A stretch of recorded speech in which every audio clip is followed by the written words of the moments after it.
শুক্রবার থেকে পেট্রোল এবং ডিজেলের দাম 5 থেকে 20 টাকা পর্যন্ত বেড়ে যেতে পারে এমন জল্পনা কল্পনার জেরে বহু মানুষ নিজের গাড়ির ট্যাঙ্ক পুরোপুরি ভর্তি করে নেন।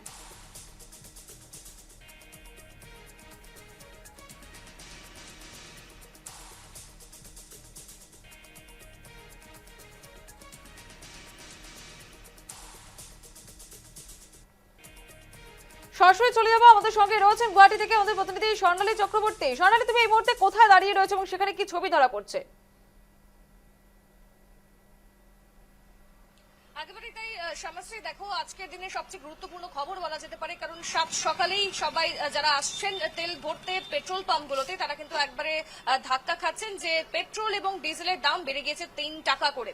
গোটা দেশ জুড়ে বেড়ে গিয়েছে এই পেট্রোল ও ডিজেলের দাম। এবং আমি এই মুহূর্তে রয়েছে গুয়াহাটির একটি পেট্রোল পাম্পে। যদি দেখতেই পাচ্ছ এই মুহূর্তে ছবি যদি আমি তুলে ধরি, এখানে যদি দেখাই যে কত টাকা দাম বেড়েছে ইতিমধ্যেই, যদি আমরা তাকাই যে পেট্রোল ও ডিজেলের দাম দেখো, কিন্তু এই যে সংখ্যাগুলো দেখতেই পাচ্ছ, যা গতকাল রাতেও কিন্তু কম ছিল আর আজকে গিয়ে দাঁড়িয়েছে আরো অনেকটাই বেশি। তো এই মুহূর্তে যারা সাধারণ মানুষ রয়েছেন, যারা মধ্যবিত্তরা রয়েছেন, তারাও কিন্তু যথেষ্ট সমস্যায় পড়েছেন। আমি এক এক করে এগিয়ে যাব, প্রত্যেকের সঙ্গে কথা বলবো, জানবো গুয়াহাটিতে এই মুহূর্তে দাদা कितना प्राइस है अभी पेट्रोल और डीजल का गुवाहाटी में, कितना बढ़ा है? 3 रुपया, दोनों पर 3-3 रुपया मानिए बढ़ा है। तो इसका इफेक्ट कितना पड़ेगा, मतलब क्या बोल रहे जो लोग आ रहे हैं सुबह से यही बोल रहा है लोग कि दाम बढ़ गया है, दूसरा क्या बोलेगा।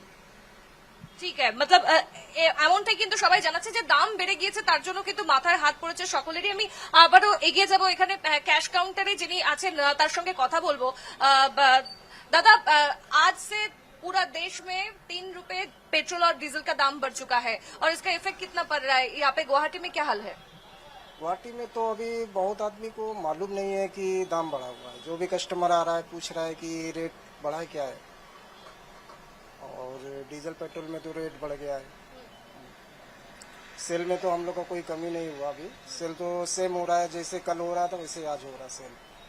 जैसे कि हम लोग जानते हैं क्योंकि युद्ध चल रहा है और उसके लिए मोदी जी खुद ही बोले थे कि मतलब खर्च कम करो, और उसके बावजूद भी देखा जा रहा है कि बहुत लोग मतलब जैसे पहले से चल रहे थे वैसे ही चल रहे हैं, लेकिन फिर से अभी आज से जो दाम कम हो गया, बढ़ गया है, इसका इफेक्ट क्या, आप एक नागरिक हो, डेली आप आते जाते रहते हो, क्या इफेक्ट पड़ेगा? अभी जहाँ महीना का 1500-1600 में तेल में काम हो जाता था, अभी 2000 में होगा, ये होगा। आप बोलले কি খরচা बढ़ चुका है। আমি আসবো যারা গ্রাহকরা যারা ইতিমধ্যেই তেল ভরাচ্ছে, আমি তাদের সাথে, দাদা দাম বাড়িছে তেলৰ, তো আজিৰ পৰা 3 টকা পেট্ৰল ডিজেল দুটাৰে দাম বাঢ়িছে, কি ইফেক্ট পৰিব দিনটোৰ জীৱনত, মানে মাহেকীয়া যোনটো খৰচ থাকে আমাৰ? না ডেফিনেটলি পৰিব, এটা মানুহৰ যোনটো বাজেট থাকে বাজেটটো ডেফিনেটলি এটা এফেক্ট পৰিব। উপায়টো নাই, আমিতো আমাৰ কাম কৰিবই লাগিব। তেলৰ দাম যদি 5 টকা বঢ়ায় চৰকাৰে বা 10 টকা বঢ়ায়, আমিতো বঢ়াবই লাগিব, উপায়টো নাই, কিন্তু এফেক্টটো ডেফিনেটলি পৰিব। মানে আমি জানো যে অকল তেলৰ লগত ডিজেলৰ দামতো যিহেতু বাঢ়িছে, তো নিত্য প্ৰয়োজনীয় যিবিলাক সামগ্ৰী আছে, খোৱা ফল শাক পাচলি চবৰে দাম বাঢ়িছে, চবৰে দাম বাঢ়িব। আপোনাৰ বাছৰ ভাড়া বঢ়াব, কাৰণ ডিজেলৰ দাম বাঢ়িছে যেতিয়া বাছৰ ভাড়া বঢ়াব, জেনেৰেল পাব্লিকৰতো বহুত অসুবিধা হ'ব। একেবারেই তাই, অর্থাৎ শ্যামাশ্রী বুঝতেই পারছো সাধারণ মানুষের যথেষ্ট অসুবিধা হবে, এমনটাই কিন্তু বলছেন অনেকেই। আমি ওনার কাছে আসবো। দাদা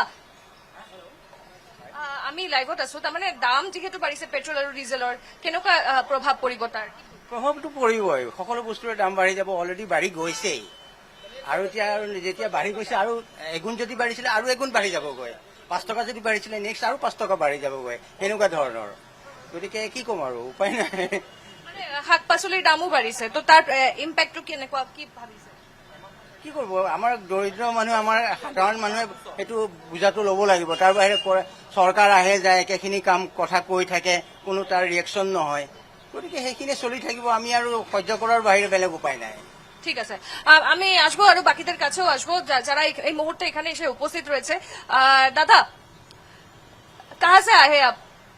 हम तो गुवाहाटी का है और सामान देने के लिए जा रहा है। कहाँ जा रहे हैं?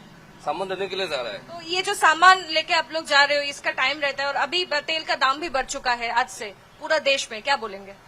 तेल का ज्यादा बढ़ गया, इसलिए हम लोग का घर सालाने के लिए दिकदारी होगा, और ये थोड़ा महंगा होने से बहुत दिकदारी होता है, तो थोड़ा देखना चाहिए सरकार को, देखने से अच्छा है, यही है। একদম একদম তাই, অর্থাৎ যেমনটা শুনতেই পারলে, আমি আরো একটু এগিয়ে যাব। এখানে সরকারের গাড়িও রয়েছে এবং তারা দাদা এক মিনিট আমি আসবো। যেহেতু দাম বেড়ে গেছে এবং প্রধানমন্ত্রী নরেন্দ্র মোদী তিনিও কিন্তু ইতিমধ্যে আবেদন করেছেন যে নমস্কার, যেহেতু আমরা জানি যে তেলের দাম আজ থেকে বেড়ে গিয়েছে, তেল এবং ডিজেল দুটোরই দাম বেড়ে গিয়েছে, তো তার প্রভাব পড়তে চলেছে গোটা দেশে। তো আপনি একজন সাধারণ মানুষ হিসেবে কি বলবেন, হিন্দি মে ইয়া এসএমএস মে?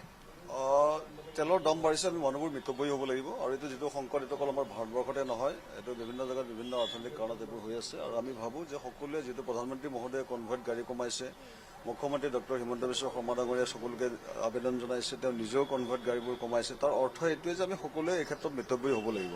আৰু আমি ভাবোঁ এজন সচেতন নাগৰিক হিচাপে যদি আপুনি কয়, তেনেহ'লে আমি ভাবোঁ প্ৰত্যেকটো ক্ষেত্ৰতে আমি মিতব্যয়ী হ'ব লাগে। আৰু বিশেষকৈ তেল, ফুৱেল বা যিখিনি আমাৰ অত্যাধিক যিখিনি আমাৰ প্ৰয়োজনীয় সামগ্ৰী আছে, এইবোৰ ক্ষেত্ৰত এইটো এটা ডাঙৰ আমাৰ কাৰণে প্ৰত্যাহ্বান।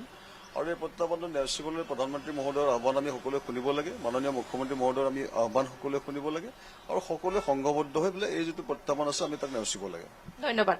তো অর্থাৎ বোঝাই যাচ্ছে যে শ্যামাশ্রী, যে একদিকে যেহেতু প্রধানমন্ত্রী নরেন্দ্র মোদী তিনিও কিন্তু নিজের কনভয়ের গাড়ির সংখ্যা কমিয়েছেন, একই রাস্তা অনুসরণ করেছেন স্বরাষ্ট্রমন্ত্রী অমিত শাহ, এবং আমরা জানি যে অসমের মুখ্যমন্ত্রী ডক্টর হিমন্ত বিশ্ব শর্মা তিনিও কিন্তু ইতিমধ্যে কনভয় গাড়ির সংখ্যা কমিয়েছেন, এবং সেই মোতাবেক আমরা দেখেছি বিভিন্ন প্রান্তে সাধারণ মানুষ হোক, তারা সাইকেল ব্যবহার করছেন।